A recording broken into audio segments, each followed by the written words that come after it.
Hello everyone, how are you all. Welcome to the sociology class. और आज की हमारी क्लास का टॉपिक है ऑब्जर्वेशन मेथड या अवलोकन विधि। तो सर्वप्रथम हम ये जानने का प्रयास करते हैं कि अवलोकन क्या है।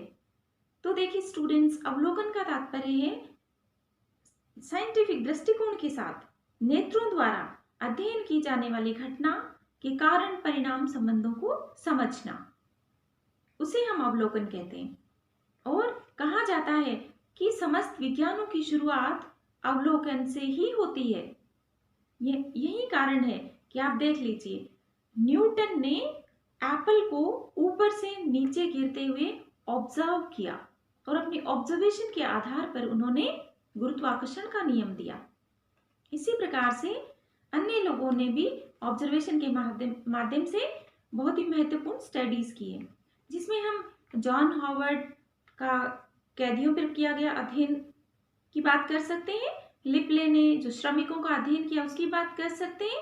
भारतीय समाजशास्त्रियों में एम एन श्रीनिवास की आप बात कर सकते हैं। एम एन श्रीनिवास ने रामपुरा गांव में कुर्ग लोगों का अध्ययन कर अनेक नवीन अवधारणाएं दी।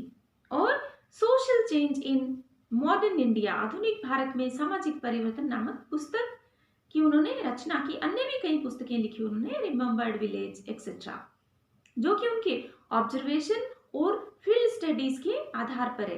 देखिए, जब हम फील्ड में स्टडी करते हैं, क्षेत्र में जाकर अध्ययन करते हैं, सोशल सर्वे करते हैं, तो ऑब्जर्वेशन बहुत ही महत्वपूर्ण है। यही नहीं, जब आप साक्षात्कार लेते हैं, साक्षात्कार एक अलग विधि है, लेकिन उसमें ऑब्जर्वेशन का भी इस्तेमाल होता है, क्योंकि कई बार आपको उत्तरदाता जानकारी नहीं देता, तो आप प्रश्नों के साथ साथ उसके हाव भाव को देखते भी हैं। इस प्रकार से हम ये देखते हैं कि ऑब्जर्वेशन एक बहुत महत्वपूर्ण विधि है। सी ए मोजर कहते हैं कि कानों और वाणी की अपेक्षा ऑब्जर्वेशन में नेत्रों का प्रयोग अधिक होता है। अंडरस्टूड है, जैसा हमने बात की। फिर जहोदा और कुक कहती हैं कि अवलोकन केवल दैनिक जीवन की ही अत्यधिक व्यापक क्रिया मात्र नहीं है, यह वैज्ञानिक जांच का भी एक प्राथमिक यंत्र है। तो वैज्ञानिक जांच का प्राथमिक यंत्र कहा है जहोदा एवं कुक ने, किसको? ऑब्जर्वेशन को। इसलिए स्टूडेंट्स, ऑब्जर्वेशन एक बहुत ही महत्वपूर्ण विधि है, सोशल साइंसेस में बहुत इंपॉर्टेंट है। और अब हम ये देखते हैं कि ऑब्जर्वेशन के क्या क्या कैरेक्टरिस्टिक्स हैं, विशेषताएं क्या है। इससे आपको ऑब्जर्वेशन को ठीक से समझने में बहुत ही मदद मिलेगी। तो जैसा पहले हमने कहा कि ऑब्जर्वेशन में हम अपने सेंसेस का इस्तेमाल करते हैं और नेत्रों द्वारा देखकर हम अध्ययन करते हैं। घटना को हम जाकर स्वयं देखते हैं, और वो देखने का हमारा तरीका कोई भी हो सकता है। सहभागी अवलोकन हो सकता है, जिसमें घटना में शामिल होकर शोधकर्ता अध्ययन करता है। मान लीजिए आपको आदिवासियों का अध्ययन करना है, तो आप क्या करेंगे? आप उनके बीच में जाकर रहेंगे, तभी तो आप वो सूचनाएं आप एकत्रित कर पाएंगे, उनके जीवन के समस्त पक्षों से संबंधित। अवलोकन असहभागी हो सकता है, अवलोकन नियंत्रित हो सकता है, या सामूहिक भी हो सकता है। तो इस तरह हम देखते हैं कि अवलोकन में हम अपने सेंसेस का उपयोग करते हैं।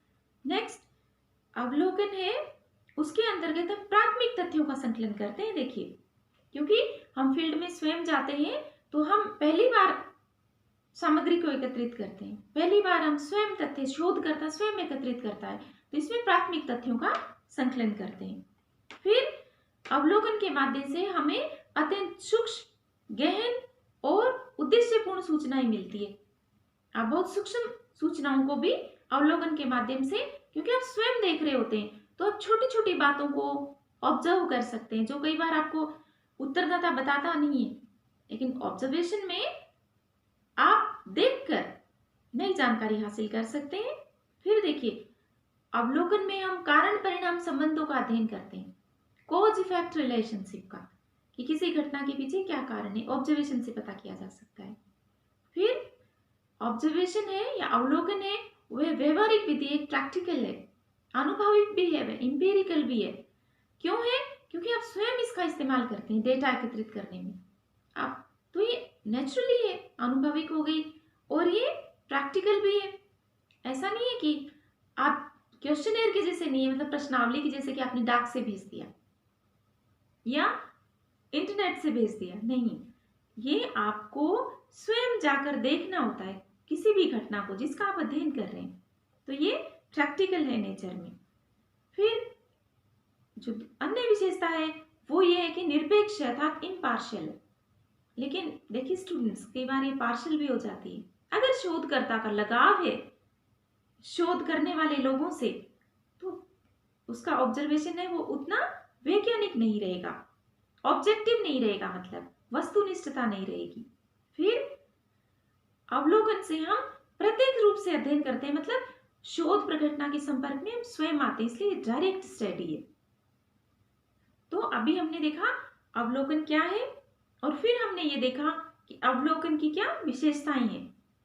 अब हम ये देखते हैं अवलोकन के प्रकार कौन कौन से हैं। तो देखिए स्टूडेंट्स, अवलोकन है वो सहभागी अवलोकन हो सकता है, असहभागी अवलोकन हो सकता है, सामूहिक अवलोकन हो सकता है और नियंत्रित अवलोकन हो सकता है।